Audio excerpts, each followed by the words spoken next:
sans tarder cette quatrième table. C'est une table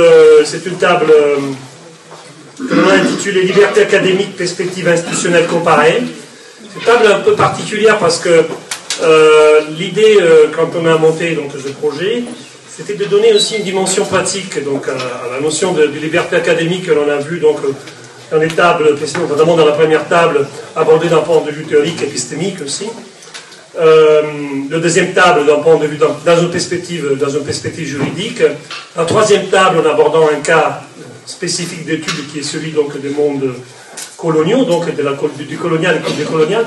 La dernière table, pour nous, c'était de voir comment des enseignants-chercheurs, qui sont aussi aux manettes, disons comme ça, donc qui ont des responsabilités dans l'administration des d'universités ou des grands centres de recherche, vivent au quotidien cette notion donc, de liberté académique. Et on a aussi dans cette table une dimension internationale, parce que on aura donc Martin Unzué, donc qui est chercheur qui est chercheur à l'université, qui est professeur à l'université de Buenos Aires, donc il nous donnera une perspective, peut-être une vision différente, qui peut-être servira à recentrer notre vision de liberté académique. Donc les intervenants de cette table, Dominique Darbon, professeur en sciences politiques et directeur de Sciences Po, que je remercie, qui interviendra en premier, Martin Unzué, qui est donc politologue, économiste, professeur à l'Université de Buenos Aires et directeur du centre d'investigation Guino Germani,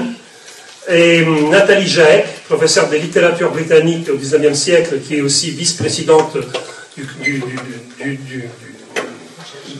vice-président recherche, donc oui, mais cherchez de la commission recherche, et Catherine Gauthier, qui est professeure donc, de droit public et qui est vice-présidente du conseil d'administration de l'Université de Bordeaux.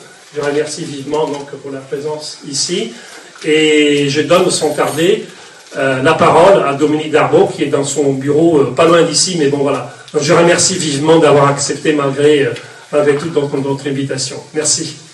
À toi la parole Dominique.